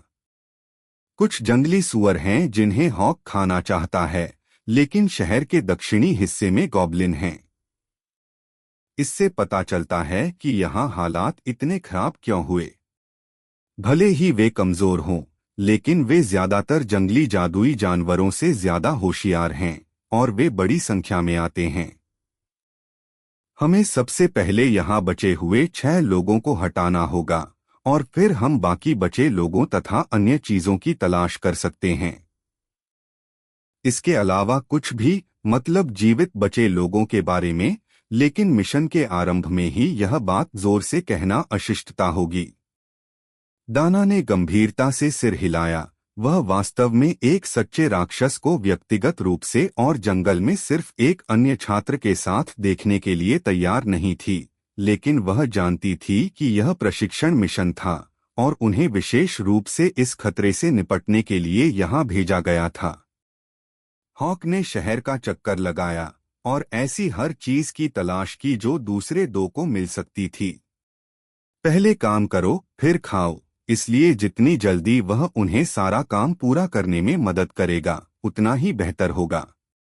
इसका मतलब था कि वह किसी भी लक्ष्य को चूक नहीं सकता था। मुझे और भी भूत मिले। एक घर में तुमसे 4 दरवाजे ऊपर और सड़क के उस पार। मैं अपनी जगह से उनमें से 2 को देख सकता हूँ। कार्ल ने फुसफुसाकर डाना को संदेश दिया और फिर चलता बना। तुम क्या कर रहे हो? वह फुसफुसाई। अगर उन्हें पता चल जाए कि हमने उन्हें देख लिया है, तो वे घात लगाने की कोशिश करने के बजाय सहायता के लिए पुकारेंगे। हॉक की नजर उन पर है, वह उन्हें वास्तव में हम पर घात लगाने नहीं देगा। बस मेरे करीब रहो और जब वे दौड़ें तो तुम मैजिक मिसाइल का इस्तेमाल करो, कार्ल ने चलते हुए फुसफुसाते हुए कहा। कार्ल सड़क पार कर गया, बिना सिर घुमाए अपनी बढ़ी हुई परिधीय दृष्टि से उस इमारत को देखता रहा जिसे हॉक ने चिह्नित किया था। गॉब्लिन्स की नजर बहुत अच्छी नहीं थी, इसलिए वे मान लेते कि अगर वह उनकी तरफ नहीं देख रहा है तो उसने उन्हें नहीं देखा है, और निश्चित रूप से जैसे ही वह गुजरा वे युद्ध की पुकार के साथ आगे बढ़ गए। यह सिर्फ 3 घायल कॉमन ग्रेड गोब्लिन थे और उनमें से 2 हॉक के रेंड में गिर गए, इससे पहले कि कार्ल या डाना जवाब दे पाते। कार्ल ने अपनी उंगलियों के बल पर आखिरी को पकड़ लिया और शहर फिर से शांत हो गया। बाज खोजते रहो, उस चीख ने शायद दूसरों को सचेत कर दिया होगा, कार्ल ने निर्देश दिया। बाज उड़ गया और दाना ने उसे प्रशंसा भरी नजरों से देखा। उसकी प्रतिक्रियाएं बहुत अच्छी हैं, वह बुदबुदाई। इस तरह के दिन में वह निश्चित रूप से एक अच्छा दोस्त है। वह और अधिक गॉब्लिन की तलाश में गया है ताकि अगर कोई उसकी युद्ध पुकार को सुन ले और उस पर प्रतिक्रिया दे सके। अध्याय 39 भूत। कार्ल ने उन्हें शहर के किनारे की ओर दक्षिण की ओर बढ़ते रखा, तब भी जब उसे कभी कभार थकान महसूस होती थी, क्योंकि हॉक शहर में छिपे अकेले गोब्लिन को बाहर निकालता था। वह इस स्थिति से खुश नहीं था, क्योंकि उनसे बहुत बुरी गंध आती थी और वह उन्हें खा नहीं सकता था, लेकिन जैसे ही वह उन्हें ढूंढकर खत्म कर देता, उसे दूर से आयरन टस्क सुअरों के होने का वादा था। उन्होंने आज हमारे लिए वाकई एक क्रूर परीक्षा की तैयारी की है। हॉक ने अब तक 5 और भटकते हुए गॉब्लिन ढूंढ लिए हैं और हम अभी भी 6 के बड़े समूह तक नहीं पहुंच पाए हैं।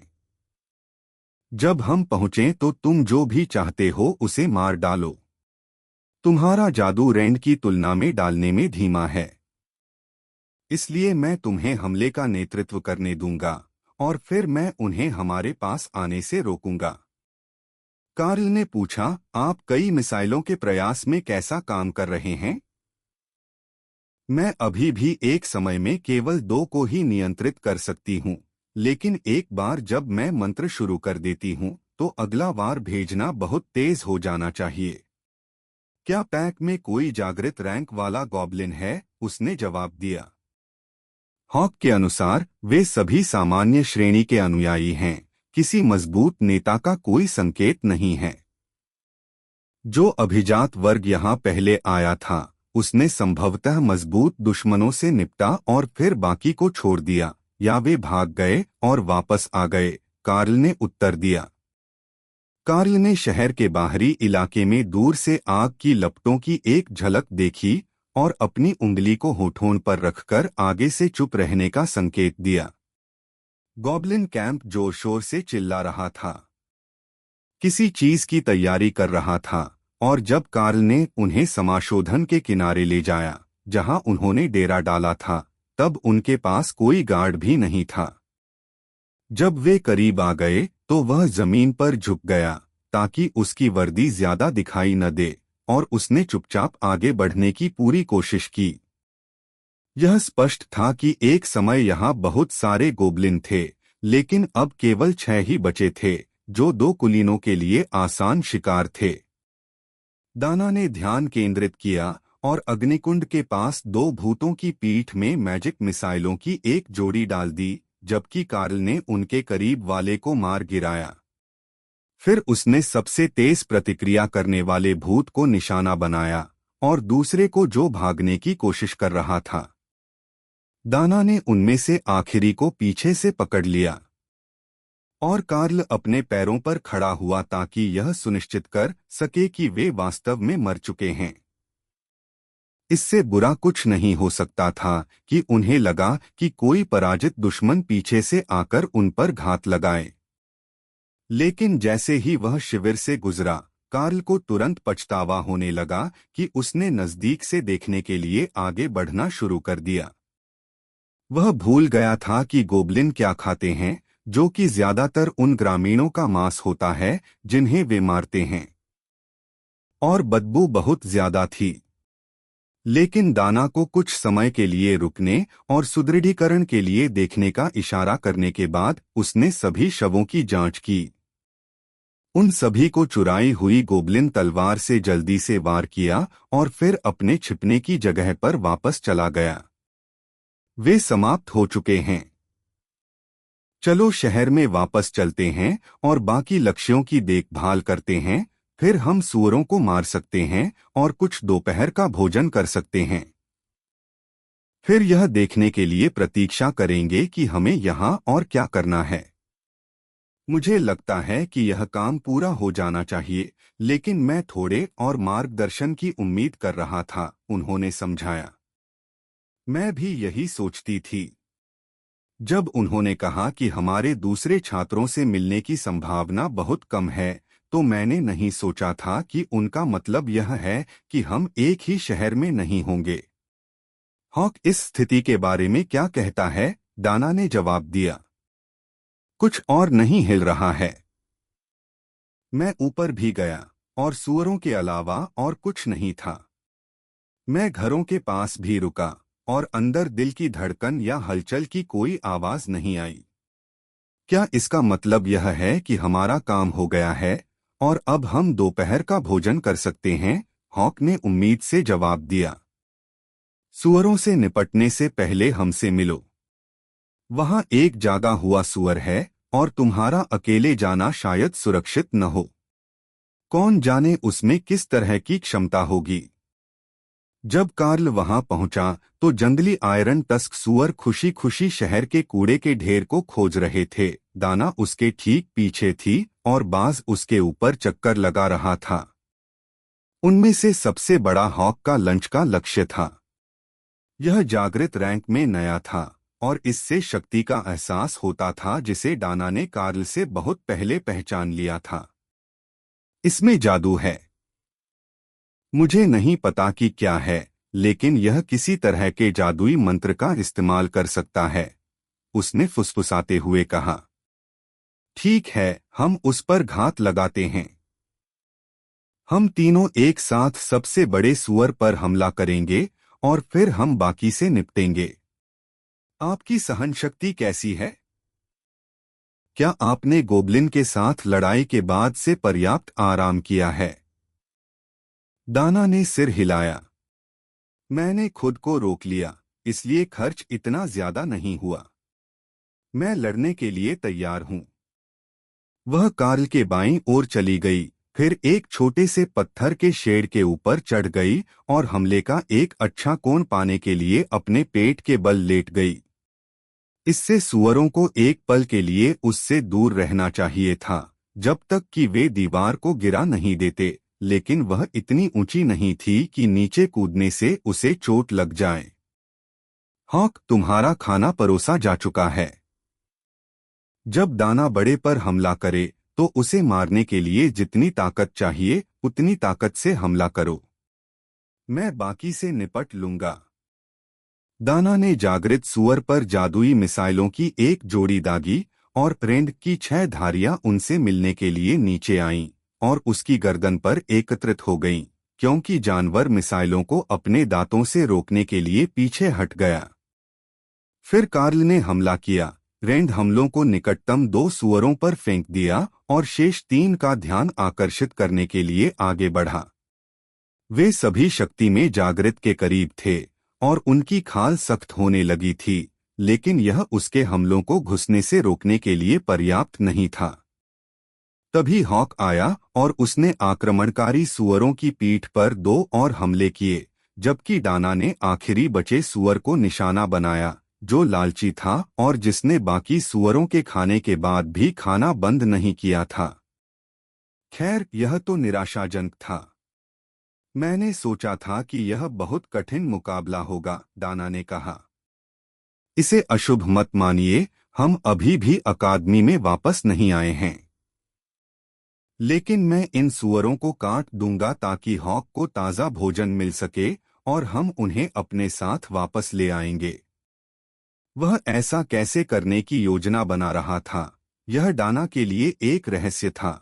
लेकिन जब कार्ल ने सुअरों को काटना शुरू करने से पहले संदर्भ के लिए अपने कोट से एक पाठ्य पुस्तक निकाली तो उसने मान लिया कि उसके पास वास्तव में कोई योजना है।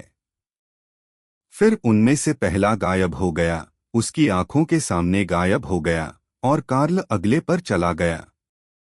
अध्याय 40। एक दिन की यात्रा नहीं। यह क्या था? वे कहाँ चले गए? दाना ने चौंक कर कहा, जब 100 किलो का पूरा सुअर दूसरी बार गायब हो गया। मेरी शक्तियों द्वारा एक मानसिक स्थान प्रदान किया गया है। हॉक जब बाहर खेलने नहीं जाता है तो वह यहीं रहता है। मैं वहां मांस जैसी चीजें रख सकता हूं और यह खराब नहीं होता। मैंने केवल एक छोटी सी समस्या पाई है। केवल भोजन ही वहां रखा जा सकता है। मैंने अपनी पाठ्य पुस्तकें रखने की कोशिश की, लेकिन यह काम नहीं आया। लेकिन मांस अंदर बाहर जा सकता है, इसमें कोई समस्या नहीं है, कार्ल ने समझाया। कितना अजीब प्रतिबंध है। लेकिन यह आपके पालतू जानवर के लिए है ना? तो शायद केवल वही चीजें अंदर बाहर जा सकती हैं जो पालतू जानवर के लिए अच्छी हैं। आप किसी ऐसे संसाधन के साथ क्यों नहीं कोशिश करते जिसके बारे में आप जानते हैं कि वह बाद में उपयोग नहीं कर सकता और फिर देखते हैं कि क्या होता है? दाना ने सुझाव दिया। यह शानदार है। शायद बीस्ट स्पेस का जादू मुझे यह जानने में मदद करेगा कि हॉक के लिए सबसे अच्छा क्या होगा। बुनियादी प्रशिक्षण के अलावा उसे और तेजी से आगे बढ़ाने में मदद करने का तरीका खोजने की कोशिश करना मेरे अध्ययन का वर्तमान विषय है, कार्ल ने समझाया। मुझे खुशी है कि मैं मदद कर सका। लेकिन क्या अब तक किसी को नहीं आना चाहिए था? दोपहर का भोजन करीब आ रहा है और ये अभ्यास मिशन आमतौर पर केवल 1 घंटे तक चलते हैं। कार्ल ने कंधे उचका दिए। ठीक है, तकनीकी रूप से वे हमें पूरे दिन के लिए पकड़ लेते हैं। इसलिए मुझे लगता है कि अगर हम यहाँ निकटतम घर में दोपहर का भोजन करते हैं तो यह कोई बड़ी बात नहीं है। नहीं, इसे छोड़ो। मैंने हॉक से सुना है कि अंदर क्या है, चलो यहीं खाना खाते हैं। कार्ल ने अपनी तलवार का उपयोग करके सूअर के मांस के कुछ टुकड़े काटकर आग पर भूनने के लिए किया। शाखाओं को कटार की तरह इस्तेमाल किया, जबकि डाना ने आग तैयार की। मुझे बस 1 सेकंड दो। मुझे छोटी सी लौ बनाने का मंत्र पता है, बस मैं अभी तक उसमें पारंगत नहीं हुई हूँ। हमें कठिन तरीके से आग बनाने की जरूरत नहीं है, या आग लगाने के लिए घरों में खोजबीन करने की जरूरत नहीं है, उसने समझाया। गांव में भूतों ने लूटपाट मचा रखी थी, इसलिए घरों के अंदर जो कुछ भी मिला वह सुखद नहीं था। दाना को भूतों के अत्याचारों की कहानियों के बारे में पता था, लेकिन वह वास्तव में यह जानने का इरादा नहीं रखती थी कि यह सब करीब से कैसा दिखता है। इससे पहले कि वह चिंगारी पैदा कर पाती और सूखी शाखाओं को जला पाती, उसे 3 प्रयास करने पड़े, लेकिन उसके बाद आग काफी अच्छी तरह जलने लगी और दोनों ने गर्मी बढ़ने का इंतजार किया ताकि वे मांस भूनना शुरू कर सकें। क्या आपको लगता है कि यह किसी तरह का सरप्राइज सर्वाइवल टेस्ट हो सकता है? कल छुट्टी का दिन है और हमें अगले 1.5 दिन तक क्लास नहीं करनी है, इसलिए अगर वे हमें रात भर के लिए यहाँ रहने के लिए कहें तो हमारी पढ़ाई में कोई देरी नहीं होगी, कार्ल ने सुझाव दिया। मुझे उम्मीद नहीं है। मैं आपके बारे में नहीं जानता, लेकिन मैं किसी भी तरह का कैंपिंग उपकरण नहीं लाया हूं, दाना ने मजाक में कहा। उनके पीछे पूरा शहर था, लेकिन जीवित बचे लोगों का कोई निशान नहीं था और कोई युद्ध का मैदान भी नहीं दिख रहा था, इसलिए शहर में आपूर्ति की तलाश करना संदिग्ध था। यह बताना मुश्किल था कि शहर में कितना बचा था और भागने वालों के साथ कितना सामान ले जाया गया था। ठीक है, अगर रात के खाने तक कोई हमारे लिए नहीं आता है, तो हमें शाम गुजारने के लिए आपूर्ति की तलाश करनी होगी। मुझे नहीं पता कि हम शहर में रहना चाहते हैं या नहीं, क्योंकि बर्बाद शहर भोजन की तलाश में और अधिक राक्षसों को आकर्षित करेगा। यह एक अच्छा विचार है। हमें इस तरह से बैठना चाहिए जैसे कि हम किसी मिशन के बाद पारंपरिक पिकअप का इंतजार कर रहे हों। यह सबसे अच्छा विकल्प लगता है, क्योंकि इस क्लास का उद्देश्य हमें स्नातक होने के बाद बचाव और मिशन के लिए तैयार करना है, दाना ने सुझाव दिया। वे तीनों आग के चारों ओर बैठ गए और मांस पकने तक प्रतीक्षा करने लगे, तथा जानबूझकर इस तथ्य को नजरअंदाज कर दिया कि उनके ठीक पीछे एक खंडहर और परित्यक्त गांव था। उन्हें इस तथ्य का सामना करना पड़ेगा कि हाल के दिनों में यहाँ कई लोगों ने अपनी जान गंवाई है, लेकिन फिलहाल वे अपने दोपहर के भोजन पर ध्यान केंद्रित करेंगे और इस संभावना पर भी कि कहीं वे आसपास मौजूद सभी राक्षसों से न टकरा जाएं।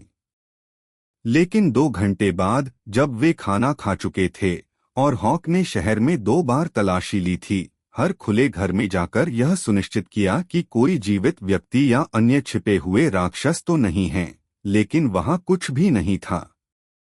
वास्तव में वहां बहुत कम शव थे, हालांकि हॉक के अनुसार कुछ घरों में काफी खून था। क्या हमें वापस वहीं जाना चाहिए जहां से हमने शुरुआत की थी, शहर के बीचों बीच? शायद वहां कोई संकेत हो जो हमें बता सके कि हमें क्या करना है। मुझे लगता है कि अब तक हमें कोई संदेश मिल जाना चाहिए था और शायद हमें खाली शहर में नहीं भेजा जाना चाहिए था। मेरा मतलब है, इसके बारे में सोचो। हम दोनों तकनीकी रूप से अभी भी कॉमन ग्रेड हैं, हालांकि मैं पहले से ही पीक पावर में जागृत हूं। उन्हें हमें बहुत लंबे समय तक अज्ञात में बिना निगरानी के नहीं भेजना चाहिए था। अगर हम आयरन टस्क बोअर्स से निपटने के लिए यहाँ होते तो यह अधिक समझदारी भरा होता। शायद यहाँ हमसे मिलने के लिए कोई आया हुआ था, लेकिन गोब्लिन हमले के कारण वे हमारे पहुंचने से पहले ही चले गए थे। तो आपको लगता है कि किसी को उन्हें यह बताना चाहिए था कि हमारा काम खत्म हो गया है? यह कुछ हद तक समझ में आता है, क्योंकि यह अकादमी द्वारा स्वीकृत है। शायद हम कुछ ऐसा खोज सकें जिससे हम उनसे संपर्क कर सकें। मेरा मतलब है एक सेल फोन भी काम कर सकता है और कुछ इमारतों में एक काम करने वाली लैंडलाइन होनी चाहिए, दाना ने सुझाव दिया। कार्ल अपने पैरों पर खड़ा हुआ और हॉक को शहर का निरीक्षण करने के लिए वापस भेज दिया ताकि वे वापस शहर के चौराहे पर जा सकें। यह एक भयानक एहसास था क्योंकि अब चारों ओर कुछ भी नहीं था और न ही कोई हलचल थी। कोई पक्षी, कृंतक, कुछ भी नहीं। शहर पूरी तरह से शांत था। लेकिन वहां लाइटें जल रही थीं, इसलिए यह पूरी तरह नष्ट नहीं हुआ था, बस निर्जन रह गया था। ठीक उसी तरह जैसे जब वे पहुंचे थे, शहर का केंद्र खाली था, लेकिन अब कार्ल राक्षसों की तलाश नहीं कर रहा था, बल्कि उन संकेतों की तलाश कर रहा था जिनसे पता चल सके कि कोई उनके आने की सूचना दे रहा है, और हो सकता है कि वह उनके लिए कोई संदेश छोड़ गया हो।